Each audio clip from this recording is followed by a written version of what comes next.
Hello hello, j'espère que vous allez bien. Aujourd'hui, on se retrouve pour un nouveau concept de vidéo pour parler de skincare.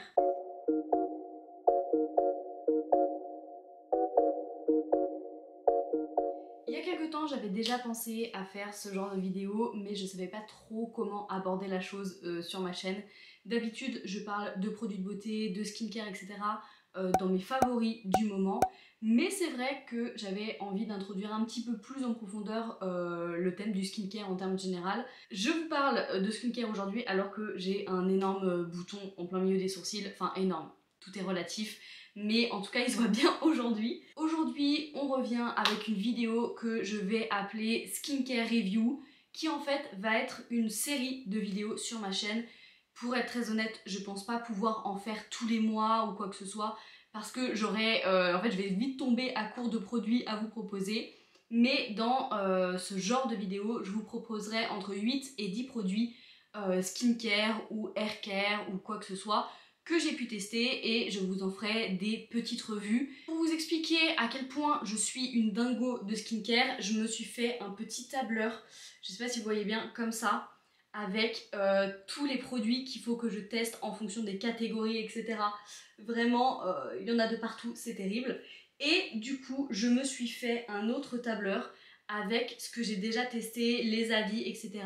Évidemment, là, il n'y a qu'une dizaine de produits, c'est ceux que je vais vous présenter aujourd'hui, mais en réalité, il y en a bien plus que ça. Et j'en ai bien assez en stock pour vous faire 3 ou 4 vidéos à la suite. Aujourd'hui, du coup, vous l'avez compris, je vais vous présenter 10 produits, que ce soit des masques pour la peau, un produit pour les cheveux, crème hydratante, des sérums ou quoi que ce soit, et surtout des produits que j'ai en ma possession maintenant et que je suis en train d'utiliser maintenant, ou alors des produits que j'ai pu utiliser par le passé et dont j'ai un avis bien tranché. Normalement dans cette vidéo il y a à peu près tout de bien et de bon, mais il peut arriver que je teste des produits que je n'aime pas du tout. Sachant que pour ceux qui ne me connaissent pas, j'ai une peau extrêmement sensible. Je l'ai maintes et maintes fois bousillée avec des produits décapants anti-boutons, alors qu'en vrai de vrai j'en avais pas forcément besoin. Ce qui fait que j'ai complètement bousillé ma barrière cutanée et donc j'ai la peau très très sensible et très très réactive, et je fais du coup des allergies à tout et n'importe quoi. C'est une véritable galère au quotidien. Donc c'est pour ça que je n'utilise pas n'importe quoi sur ma peau, et que généralement les produits que je teste, c'est soit ça passe, soit ça casse directement. Je n'ai absolument pas fait de sens ou d'ordre logique, je vais prendre les produits en fonction de ce que j'ai noté dans l'ordre, mais sinon les crèmes hydratantes ne sont pas avec les crèmes hydratantes, les sérums ne sont pas avec les sérums, il y en a un petit peu de partout.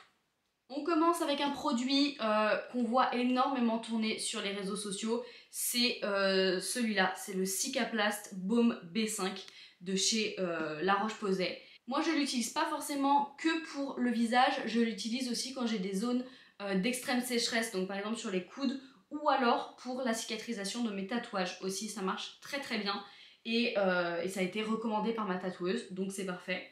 Mais ce produit est très très très connu, soi-disant pour réparer la barrière de la peau du visage. Pour l'avoir testé, moi je l'adore, comme je vous l'ai dit, pour les zones de grosse sécheresse, genre les genoux, les coudes, ou alors sur les mains ou sur les tatouages.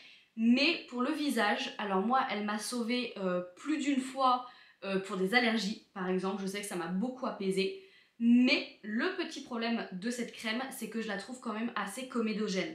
Elle est très agréable à appliquer, il n'y a pas de souci. Mais par contre, moi, ça m'a donné plein de petits points noirs autour de la bouche et entre les sourcils, malheureusement. Et par contre, j'ai trouvé une utilisation vraiment géniale de cette crème, c'est de la faire poser en masque hydratant. Voilà, généralement je fais ça un soir par semaine, j'en mets en couche hyper épaisse, on dirait que je me tartine de la crème fraîche sur le visage, je laisse poser peut-être une demi-heure, une heure, vraiment c'est une crème hydratante donc il n'y a pas de temps réglementaire pour la faire poser, et ensuite j'essuie l'excédent avec un coton et je vais me coucher comme ça, et le lendemain matin ma peau est vraiment incroyablement hydratée, donc en tout cas c'est l'utilisation que j'en fais qui est la plus efficace.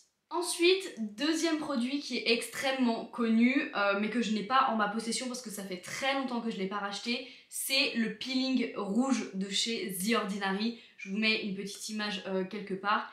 Alors vraiment, celui-là de peeling, il a fait le buzz de fou pendant le confinement, je crois. et c'est un de mes produits préférés sur cette terre entière.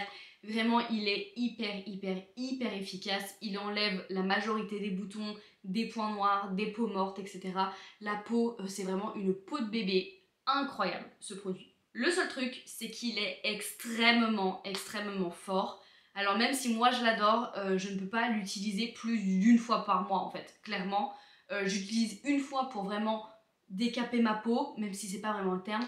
Et après, vraiment, il faut que je laisse ma peau se reposer pendant très longtemps avant de réutiliser un produit un peu exfoliant. Sinon, elle ne supporte pas. Par contre, incroyable pour les peaux mortes, etc. Pour redonner un petit coup de frais à la peau, c'est le produit par excellence. Autre grand classique que je pense tout le monde connaît, c'est le gel nettoyant Cleanance de chez Aven. Pareil, moi je sais que je suis un peu mitigée sur ce produit-là. Je ne l'utilise que sous la douche en fait. Donc à un moment où je peux le rincer très vite.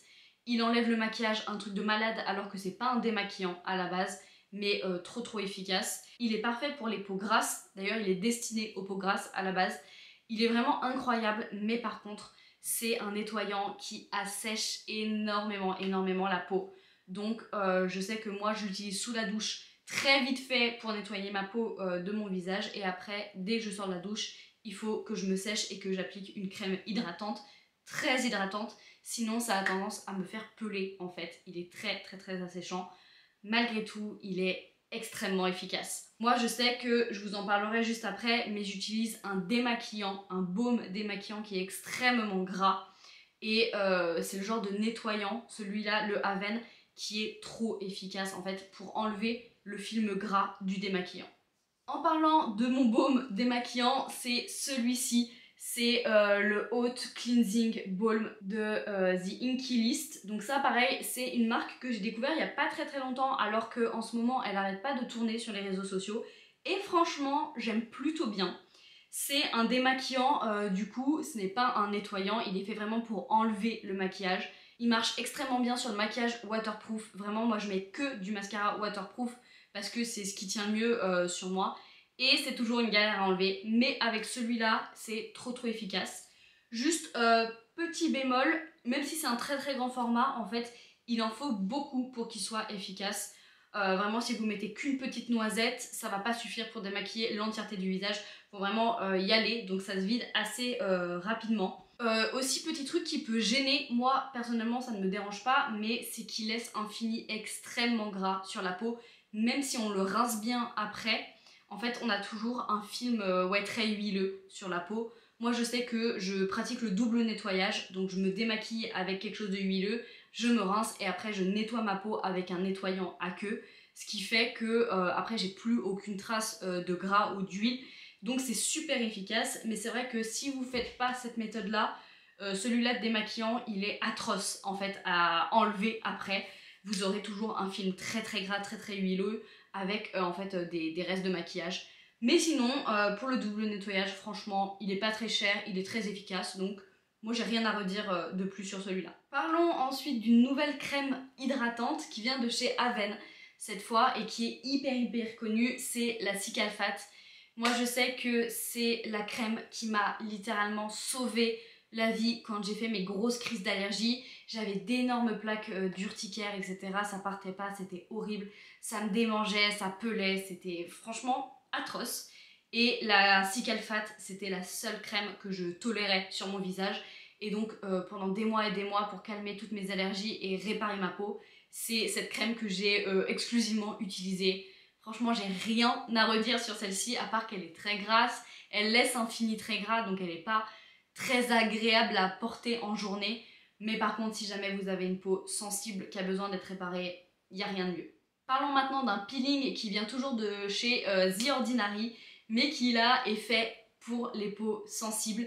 C'est celui à l'acide lactique que j'ai juste ici, voilà. Donc c'est un tout petit produit, exactement comme le peeling rouge, mais il est incroyable. Franchement, moi j'étais vraiment pas convaincue quand je l'ai acheté par curiosité pour être très honnête. Et en fait, ce produit, il est hyper efficace. Moi, j'ai la peau qui est vraiment très sensible et très réactive. Alors, je peux pas me permettre de l'utiliser tous les jours. Mais si vous avez une peau à tendance assez grasse ou même normale. Limite vous pouvez l'utiliser tous les jours, tous les soirs, en fait tellement il est doux et efficace. Vraiment, ce produit je crois que je vous en ai déjà parlé dans un de mes favoris, mais c'est le genre de peeling que vous mettez le soir dans votre routine, vraiment, et le lendemain vous vous réveillez avec la peau qui est complètement transformée. En tout cas pour moi vraiment c'est une révolution. En ce moment je suis en train de traiter du coup mes petits points noirs autour de la bouche et au niveau des sourcils avec ce produit là. Je fais ça généralement tous les 3 jours histoire de quand même ne pas trop agresser ma peau, mais là ça va faire 2 semaines que je le fais et c'est déjà hyper efficace. Et oui, je le dis toujours alors que j'ai un bouton, mais c'est pas grave. Vraiment, si vous cherchez un peeling pour débuter dans le skincare, je peux que vous conseiller celui-ci. Il n'a pas une odeur très agréable et il n'est pas hyper agréable non plus à appliquer sur le moment. De toute façon, tous les produits The Ordinary, je trouve, moi, qui sont pas hyper agréables. Je sais pas ce qu'ils mettent à l'intérieur de tous leurs produits comme ça, sous forme de pipette, mais à chaque fois, ils moussent un petit peu quand on les applique. Du coup, on a toujours une sensation un peu collante sur la peau. Moi, je trouve ça vraiment pas top. Mais en tout cas, l'efficacité est incroyable. Ensuite, on parle d'un produit pour les cheveux et ça va être le seul de cette vidéo. Je ne l'ai plus avec moi en ce moment parce que je suis en train d'en tester un autre. Mais c'est le masque capillaire, la base de masque qui vient de chez Aromazone. Moi, je l'utilise très clairement toute seule, comme ça, en masque capillaire. Après m'être lavé les cheveux, j'en mets sur mes longueurs, je laisse poser 1 heure et je rince. Pour être très honnête, c'est le masque capillaire le plus efficace que j'ai testé de toute ma vie entière. Vraiment, je n'ai rien à redire là-dessus. Il est à base de beurre de karité et moi qui ai les cheveux assez secs et qui ont tendance à boucler, à onduler, c'est vraiment exactement ce qu'il me faut. Si vous avez les cheveux très secs, abîmés, qui sont colorés, etc. ou alors qui sont bouclés ou ondulés, et ben franchement, testez ce produit et vous m'en direz des nouvelles. Parlons d'un nouveau sérum à l'acide hyaluronique cette fois-ci. Donc ça, pareil, l'acide hyaluronique, je l'ai découvert il y a quand même assez longtemps, il y a peut-être 2 ou 3 ans, parce que ça m'avait été conseillé pour soulager mes allergies et calmer ma peau en termes généraux. Et j'avais testé l'acide hyaluronique de chez The Ordinary, que je n'ai plus parce que j'en ai un nouveau. Mais je vais vous parler d'abord de celui de chez The Ordinary, parce que, encore une fois, il est horrible à appliquer, il est très visqueux, il mousse quand on l'applique sur peau qui est encore un peu humide, etc. Mais par contre, diable ce qu'il est efficace. Pareil, en complément de la crème Cicalfate, c'est ça qui a totalement aidé à réparer ma peau, en fait, qui l'a calmée, qui l'a apaisée. Je suis à la recherche d'un produit similaire à l'acide hyaluronique qui soit un peu plus en fait agréable à appliquer. Du coup, pour rester dans cette lancée des acides hyaluroniques, j'ai testé celui de chez The Inkey List. Voilà, vous reconnaissez le packaging noir et blanc comme ça. Encore une fois, il est vraiment pas très cher. Et à la base, je voulais pas trouver celui-ci, je voulais trouver le polyglutamine ou un truc comme ça. Mais je l'ai pas trouvé, donc j'ai voulu tester l'acide hyaluronique. Et pour être très honnête, alors l'application est géniale, il est très aqueux, il est très liquide. On en met 3 gouttes dans la main, on frotte et on en met partout sur le visage et le taf est fait. Malheureusement, pour être très honnête, je le trouve moins efficace que les précédents que j'ai pu tester. Donc je suis un peu déçue de ce produit, même s'il est agréable, même s'il n'a pas de parfum ou quoi que ce soit et que ma peau le tolère extrêmement bien. Je ne recommande pas trop celui-ci parce que il n'est pas plus efficace que ça, malheureusement. Ce qui nous arrive au dernier produit de cette vidéo, qui est du coup le Fresh Plumping Mask British Rose de chez The Body Shop. Voilà, alors moi j'ai seulement un petit échantillon comme ça que j'ai chopé en magasin. Je sais pas si le focus se fait très bien, mais il existe bien évidemment en grand format. The Body Shop, c'est une marque où j'allais vraiment très souvent quand j'étais plus jeune et quand je découvrais tout juste le skincare. Malheureusement, j'en ai eu une très mauvaise image parce que c'est avec leurs produits que j'ai complètement éclaté ma peau, parce que je n'utilisais que la gamme à l'arbre à thé pour les peaux acnéiques. Et en fait, malheureusement pour moi, c'était des produits qui étaient extrêmement efficaces et extrêmement agressifs, mais du coup qui m'ont complètement cramé la peau.